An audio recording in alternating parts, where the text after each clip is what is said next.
Mais uma vez, bem-vindos à nossa casa e que nós possamos, nessa linda manhã, aproveitar os ensinamentos que a Jane hoje irá transmitir para a gente. A Jane, ela é trabalhadora aqui da casa, ela ainda já escreveu um livro sobre o paizinho também, contando a história, um pouquinho da casa, vale muito a pena conhecer, para quem não conhece. O livro tem disponível também aqui na biblioteca do centro, tá? Então, convido a quem quiser fechar os olhos, elevar os pensamentos, pensar em Deus, agradecer pela oportunidade de estarmos aqui reunidos por essa manhã, por esta casa, por estarmos encarnados nesse país maravilhoso e que possamos, Senhor, transmitir o nosso melhor para todos que nos rodeiam.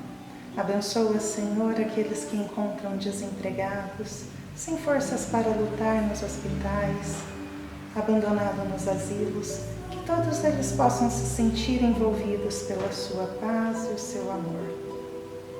Abençoa também cada um de nós que aqui está, nossas famílias, nossos amigos que aqui não puderam estar, que todos possam também se sentir envolvidos nessa sua paz. E que assim seja. Bom dia, gente. A maioria já nos conhece, então nós vamos falar de modo muito simples, agradecidos a esse generoso convite. Sempre é um prazer nós estarmos dentro do trabalho da causa espírita e cristã do nosso Mestre Jesus. Então nós vamos falar de modo bem simples, até porque não existe aquela rigidez protocolar comumente observada. Nós escolhemos para o início do nosso pequeno trabalho aqui, uma página que nós adoramos e que dificilmente nós abrimos, quando nós abrimos o Evangelho, mas nos últimos tempos parece que anda caindo de modo mais sistemático, que é do Espírito da Verdade, foi psicografado em Paris em 1862, do capítulo 20 do Evangelho segundo o Espiritismo, os obreiros do Senhor. E diz ele assim: atingistes o tempo do cumprimento das coisas, anunciado para a transformação da humanidade. Felizes serão aqueles que tiverem trabalhado na seara do Senhor com desinteresse e sem outro móvel senão a caridade. Suas jornadas de trabalho serão pagas ao cêntuplo do que terão esperado. Felizes serão aqueles que terão dito aos seus irmãos: irmãos, trabalhemos juntos e unamos os nossos esforços a fim de que o Senhor encontre a obra pronta à sua chegada. Porque o Senhor lhes dirá: vinde a mim, vós que sois bons servidores, que calastes os vossos ciúmes e as vossas discórdias, para não deixar a obra prejudicada. Mas ai daqueles que por suas dissensões terão retardado a hora da colheita, porque a tempestade virá e serão carregados no turbilhão.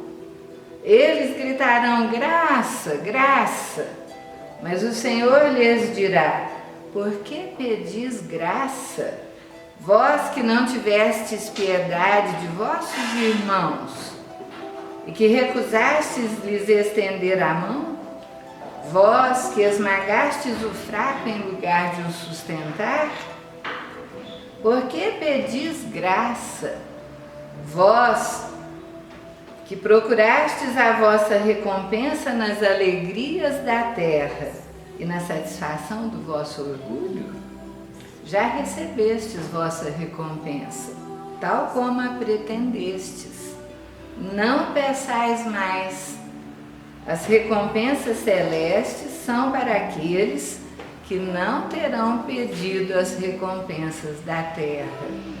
Deus faz neste momento o recenseamento dos seus servidores fiéis e marcou com o seu dedo aqueles que não têm senão a aparência do devotamento, a fim de que não usurpem mais o salário dos servidores corajosos, porque aqueles que não recuarem diante de suas tarefas, que vai confiar os postos mais difíceis na grande obra de regeneração pelo Espiritismo.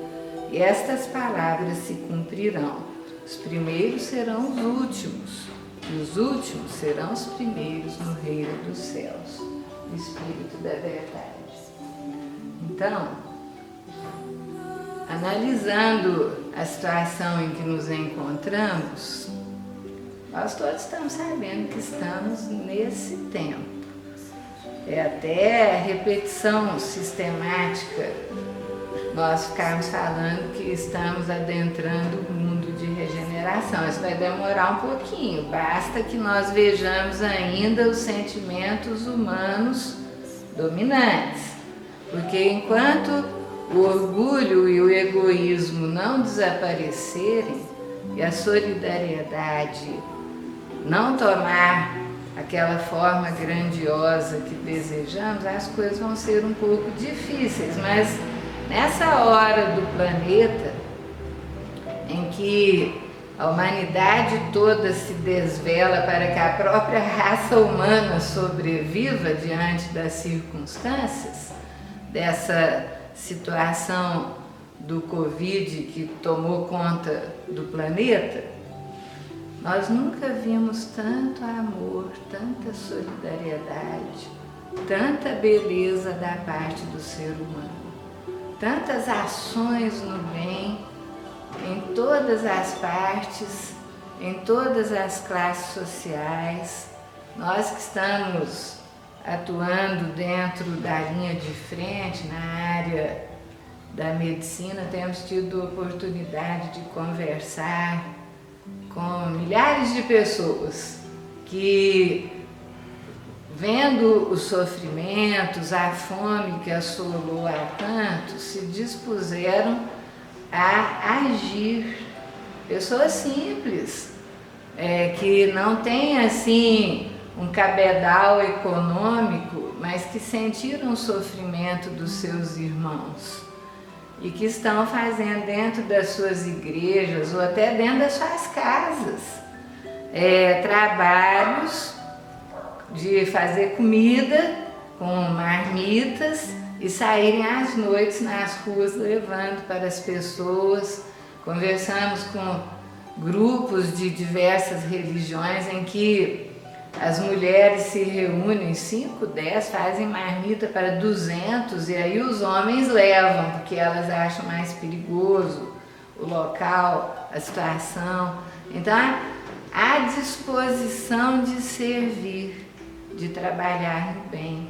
Mas também os sofrimentos coletivos estão muito intensificados, porque dentro da avaliação global, a quantidade de pessoas que está desencarnando pelo Covid, ela é menor que a quantidade de gente que desencarna de outros quadros durante o ano inteiro. Só que nunca houve assim uma desencarnação ao mesmo tempo tão intensa de pessoas, tudo de uma vez. E eles estão tendo a possibilidade de sentirem as dores da separação dos entes queridos. Nós tivemos a oportunidade, certa ocasião, uns poucos meses depois do surgimento da pandemia, um jovem de 23 anos, nós quase que choramos na frente dele, mas aí a gente se contém, porque o nosso papel é de tentar tranquilizar e consolar. Mas quando ele nos contou a história, ele faz engenharia civil e ele estava com suspeita de Covid ali. Aí, conversando com ele, ele nos contou que a sua mãe estava internada em estado grave na UTI e que lá no HU. e que é impossível visitar, né? Porque as portas estavam fechadas para as visitas, né? Naquele momento. Então, que ele tinha assistido um vídeo, ele até nos mostrou lá na hora, olha aqui, olha, em que um rapaz lá na Europa, diante dessa circunstância em que a mãe estava desse jeito, na UTI lá no hospital na Itália, ele escalou a parede do lado de fora do hospital e conseguiu sentar no parapeito da janela e ficava olhando a mãe ali por fora, para poder tentar, pelo menos, dar uma presença. Ele falou assim, eu confesso que eu já fui várias vezes lá no HU ficar sondando para ver se tinha jeito de eu fazer a mesma coisa. Ele achou que era muito difícil lá, não ia dar conta.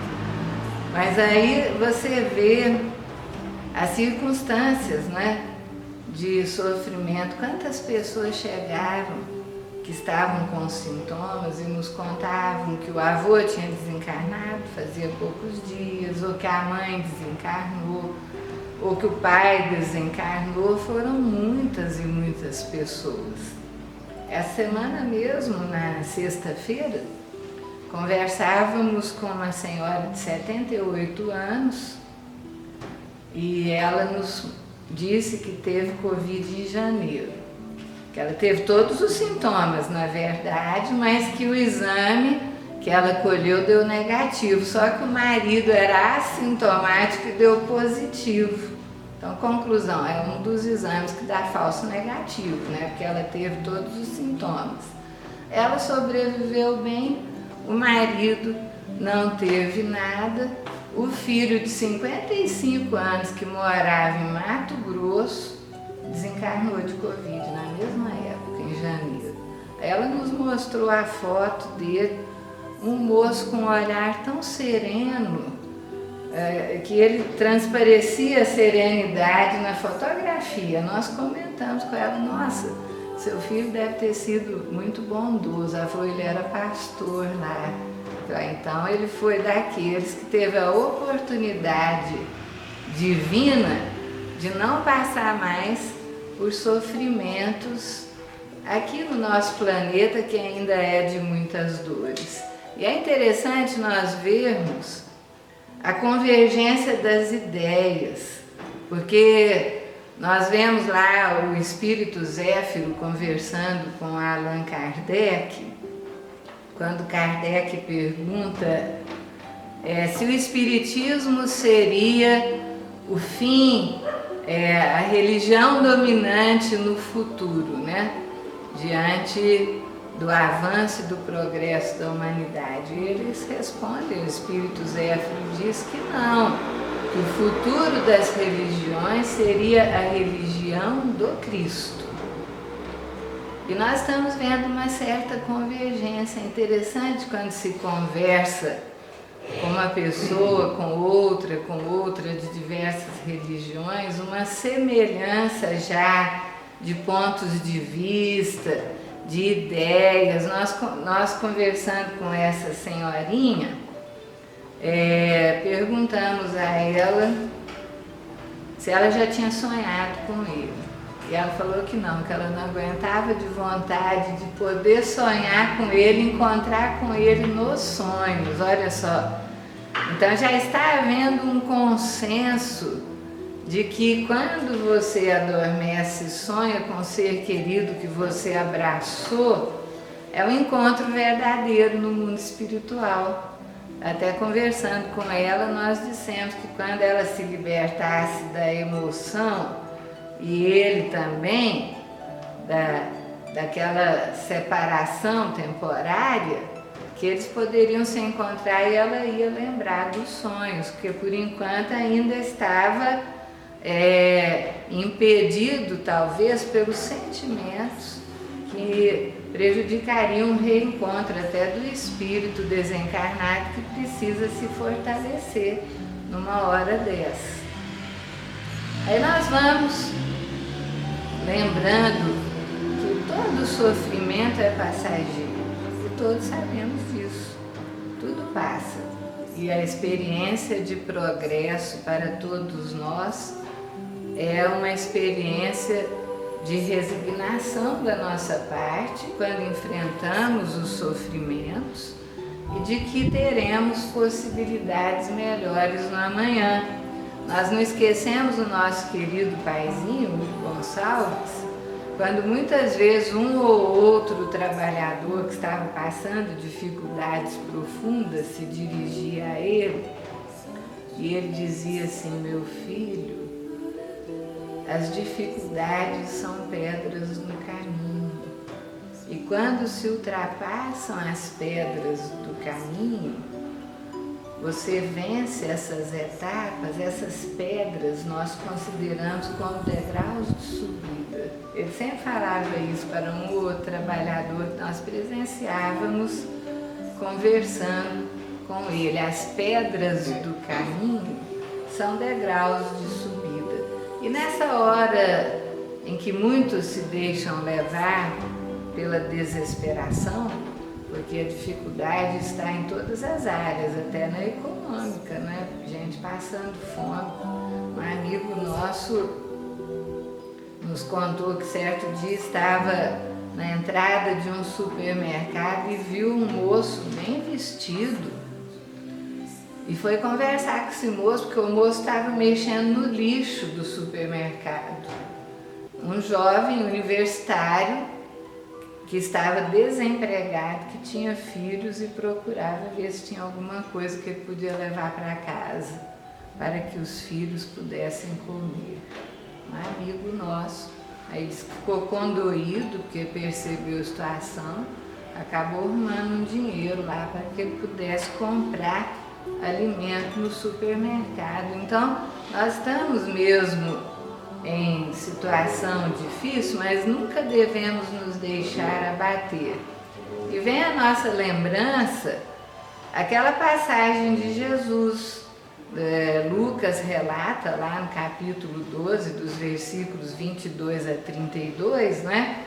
Aquele momento maravilhoso quando Jesus nos coloca que nós estamos dizendo aos seus discípulos, né?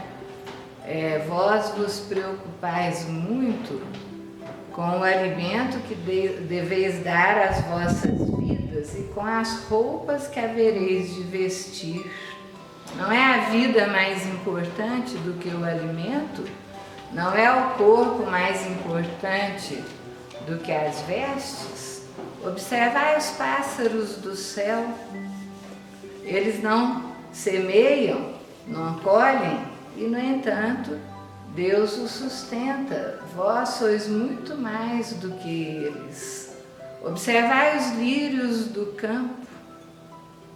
Nem Salomão, em toda a sua glória, se vestiu como um deles. E aí ele diz, né, entesourai antes os tesouros que a terra não há de levar, que os ladrões não roubam e nem a traça corrói. Os tesouros do nosso coração. Nós nunca estivemos em nenhum momento abandonados do amor de Deus. E é preciso nos envolver em profunda fé, lembrar o nosso Mestre amado que está conosco em todas as circunstâncias. Nós estamos num período em que a contemporaneidade desenvolveu a tecnologia de modo sem precedentes na história do planeta, mas o próprio Chico Xavier, em entrevista há muitos anos atrás, ele disse que o ser humano em matéria de tecnologia havia alcançado as estrelas, mas no campo dos sentimentos ainda estava na situação das carroças. E é um fato. Para quem está na área da saúde, nós nunca vimos tanta receita de remédio controlado. A Lúcia deve verificar isso. Ela é mais pediatra, não vê tanto. Gente, mas nós falamos muitas vezes, gente, o que é isso? O pessoal está bebendo remédio controlado igual bebe água. é remédio controlado, parece que a pessoa não pode chorar. Quantas vezes nós já atendemos mães desesperadas, porque os filhos, um filho, tinha morrido o filho, chegava lá desesperada, chorando, a família querendo que desse diazepam para a pessoa dormir e parar de chorar. Que é isso, gente? Tem que chorar. O choro nunca foi proibido. Jesus chorou lá no jardim de Getsêmani, no Monte das Oliveiras. Ele chorou, ele sabia o que o aguardava, mas ele foi consolado pelos espíritos maravilhosos que vieram, 2 seres de luz, que o Evangelho nos diz, 2 anjos do Senhor que o ampararam. Então nós podemos chorar. O que o Evangelho nos pede, os espíritos superiores nos pedem, é que tenhamos obediência, que tenhamos resignação, não nos revoltemos, mas não impedido de chorar. Senão fica aquela situação que nós ontem, conversando no nosso grupo de trabalho, falando sobre o processo educativo, nosso trabalho lá no nosso centro espírita, um pai dizendo que até hoje existe dificuldade dentro da área de educação dos homens, que ele estava conversando com um amigo que tinha um filhinho de 2 anos, o menino caiu e começou a chorar, que o pai chegou na mesma hora de dizer: para de chorar, porque o homem não chora. Menininho de 2 anos. Gente, chorar é humano. Aí quem não chora tem infarto, tem acidente vascular cerebral, pressão estoura. Tem que desabrochar esse sentimento, tem que vir para a superfície. Chora, desabafa, tranquiliza, com o pensamento em Deus, pedindo a Deus que sustente a esperança, que dê força, que dê coragem para suportar as horas de dificuldades que são inumeráveis. Mas nós estamos aqui com capacidade para vencer tudo isso. Somos espíritos imortais numa trajetória evolutiva de amor. E a dificuldade está no nosso caminho. E mesmo que haja mudança para o tão propalado e esperado mundo de regeneração, nós vamos continuar tendo dificuldade, porque nós estaremos encarnados num corpo humano, não estaremos ainda num corpo fluídico. Nosso corpo sente frio, sente dor, sente fome, tem as dificuldades. Só que a diferença é que quando estivermos no mundo de regeneração, o amor será imperante, não terá egoísmo. Então as pessoas vão se ajudar muito mais, e nós já estamos vendo isso nos dias da atualidade.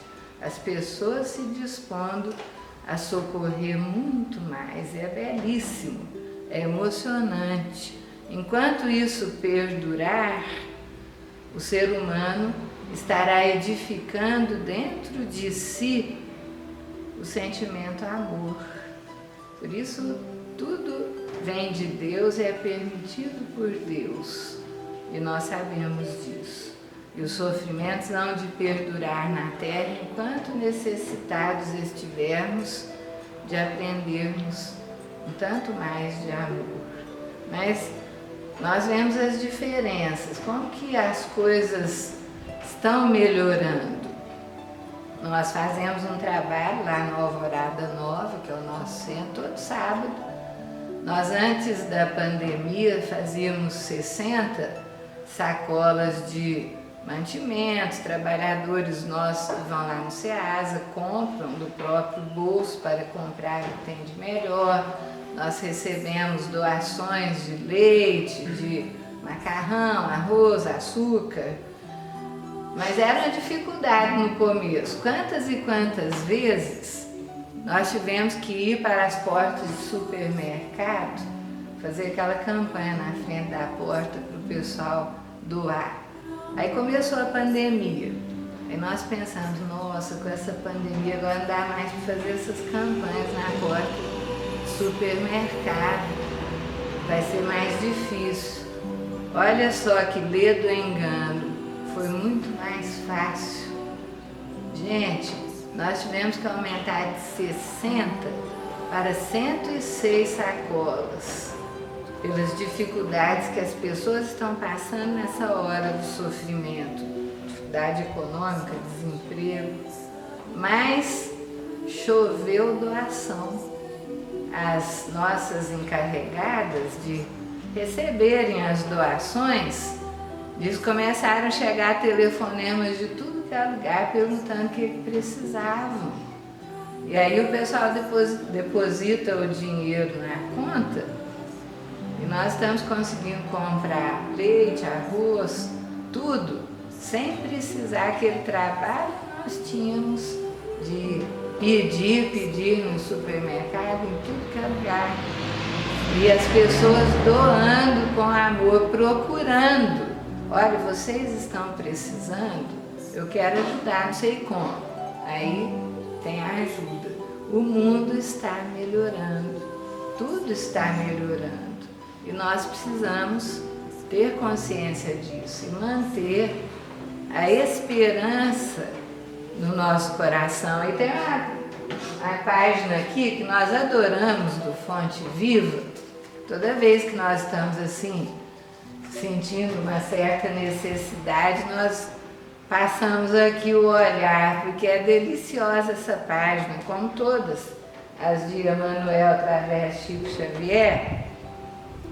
Essa é do Fonte Viva, a maioria já deve ter lido, mas vale a pena nós realimentarmos os nossos sentimentos com essa mensagem que se chama Capacete da Esperança. Toda vez que precisamos, nós lembramos isso aqui. E tem o comecinho, né, que é uma frase do apóstolo Paulo para os Tessalonicenses, dizendo assim: tendo por capacete a esperança na salvação. E aí diz Emmanuel através de Chico Xavier: o capacete é a defesa da cabeça, em que a vida situa a sede de manifestação do pensamento. E Paulo não podia lembrar outro símbolo mais adequado à vestidura do cérebro cristão, além do capacete da esperança na salvação.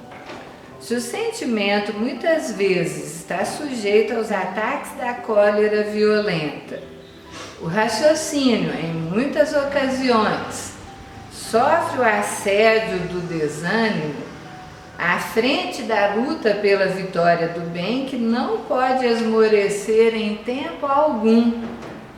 Raios anestesiantes são desfechados sobre o ânimo dos aprendizes por todas as forças contrárias ao Evangelho Salvador.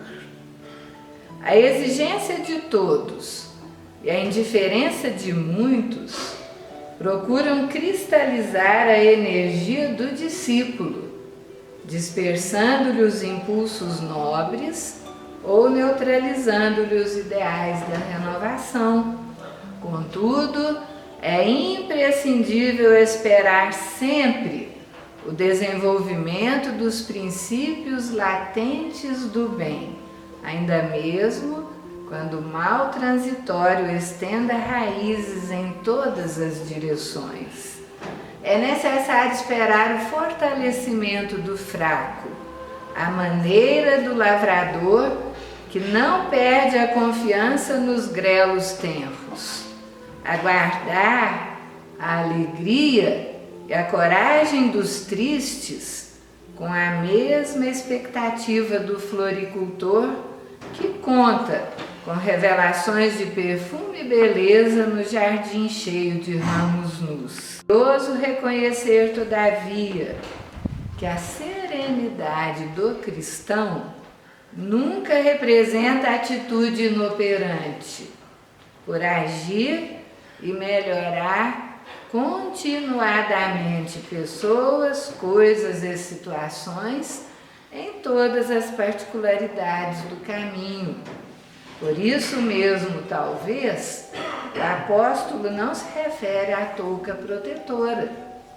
Chapéu quase sempre indica passeio, descanso. Naquela época do Paulo nem existia chapéu, né, gente? Era capacete mesmo, né? Chapéu quase sempre indica passeio, descanso, lazer, quando não define a convenção no traje exterior de acordo com a moda estabelecida. Capacete, porém, é indumentária de luta, esforço, defensiva.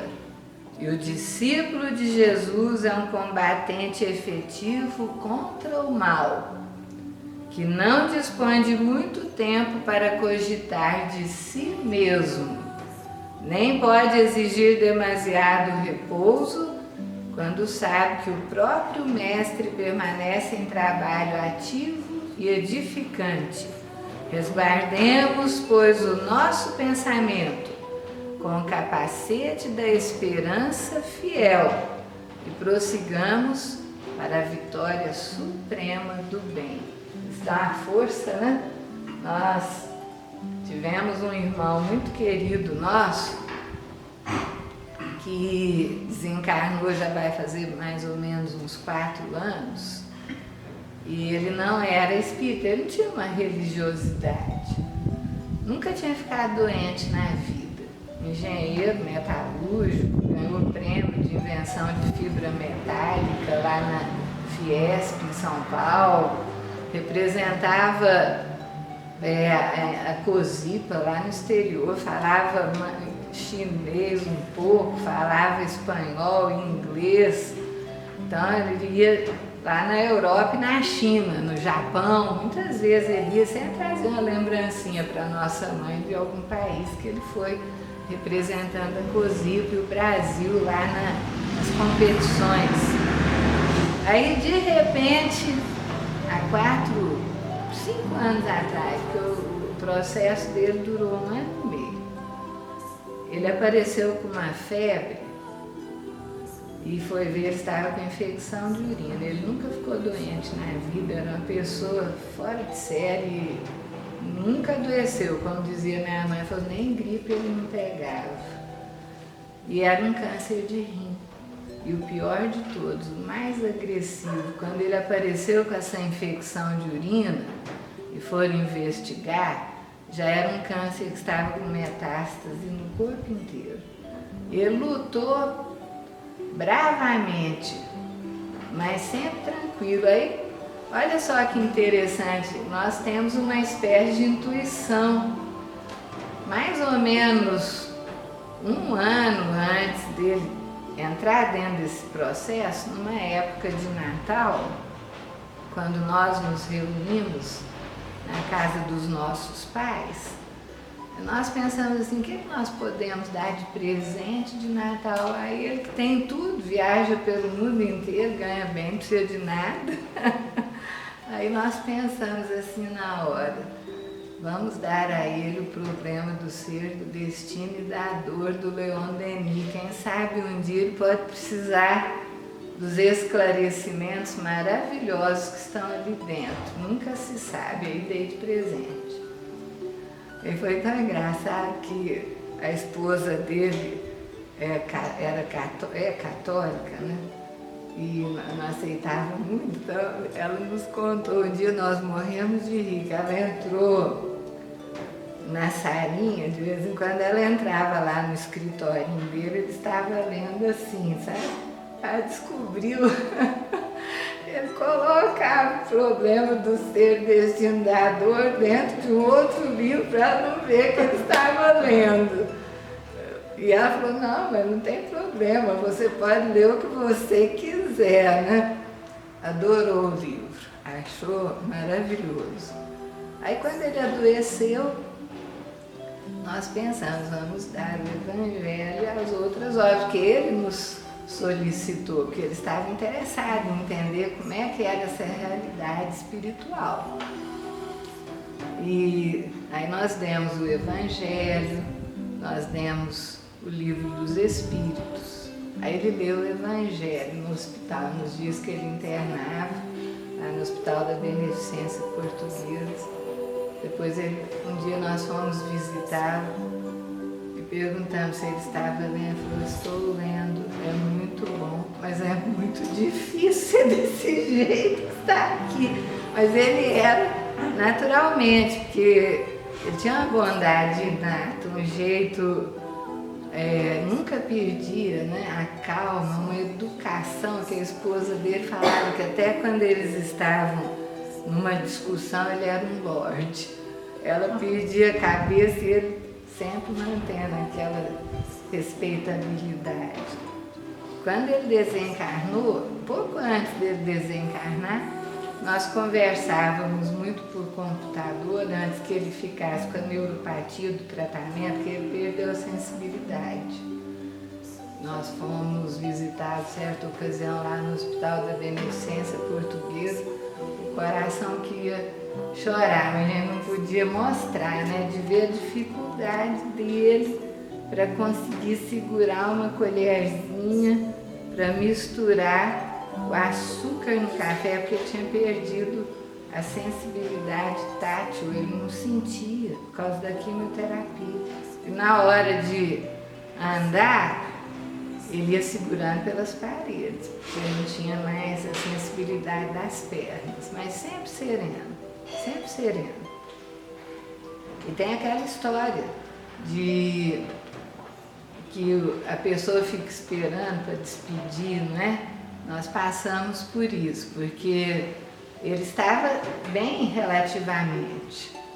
E nós conversando com ele por telefone, ele estava no hospital, às vezes ficava 2, 3 semanas no hospital, depois ele ia para casa.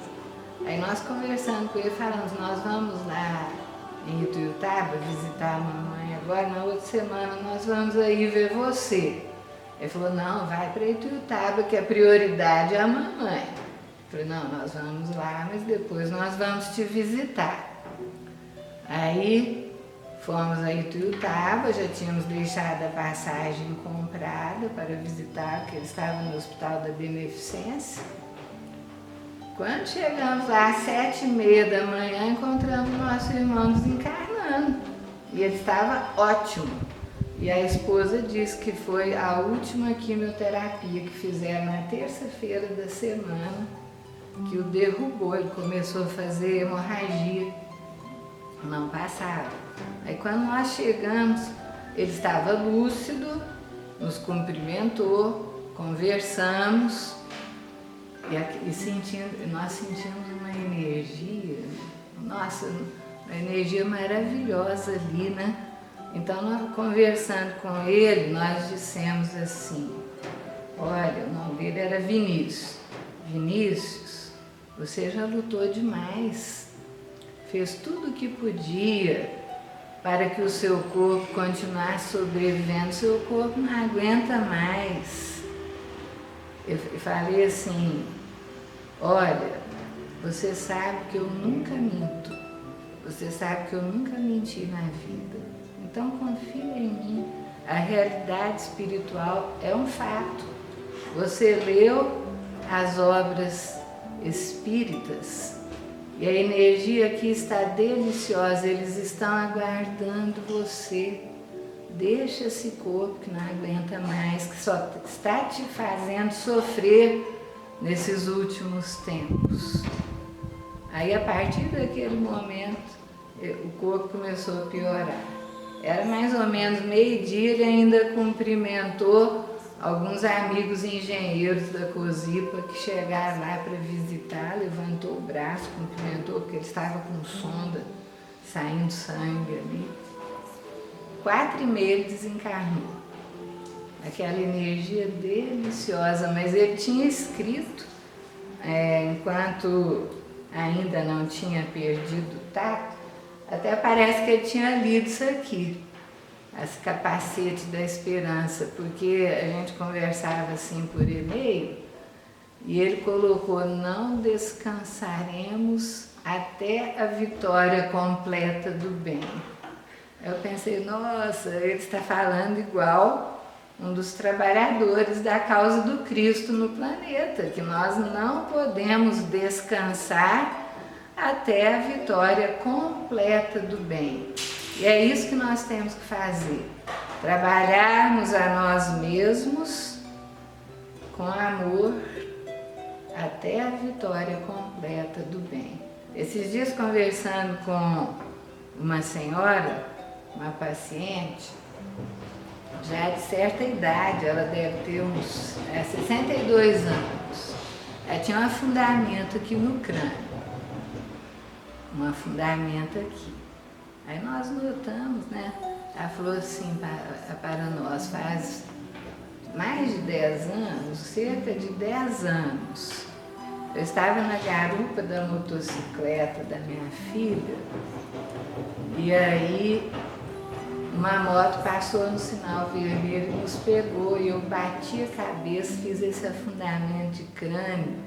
Ela falou assim, eu fiquei 2 semanas em coma, internada. Aí ela virou espontaneamente e falou assim, eu vi o túnel e a luzinha. Aí nós conversando, como que foi, né? Porque aí ela nos contou que ela viu assim, que era uma rapidez estonteante, ela vendo aquilo se movimentando, e aquela luz lá no fundo, ela vendo o que sucedeu ao longo da vida dela, mas aí ela voltou. E ela voltou bem, sem sequela nenhuma, só ficou aquele afundamento ali no crânio dela, aquela marca registrada do acidente. Que ela falou assim, os médicos não sabem como que eu estou tão bem assim. Ela falou assim, nos primeiros dias depois que eu saí do hospital, eu não sabia nem onde estava direito. Mas depois foi passando, agora eu lembro tudo, não ficou nada por trás. Não fiquei numa vida vegetativa, porque eles achavam que se eu sobrevivesse eu poderia ficar. Os meus filhos ficavam desesperados. Aí nós conversando com ela, nós perguntamos, a senhora aproveitou então essa oportunidade que Deus te deu de ficar aqui mais um pouquinho, e principalmente nessa época em que o Covid está obrigando as pessoas a ficarem mais dentro de casa e meditarem um tanto mais, a senhora se perguntou por que Deus deixou a senhora aqui? A senhora se perguntou quais são as imperfeições que a senhora ainda tem que trabalhar no seu coração? Quais as virtudes que a senhora precisa adquirir, já que a senhora teve a oportunidade de permanecer aqui? É uma dádiva a vida e Deus te deu essa chance.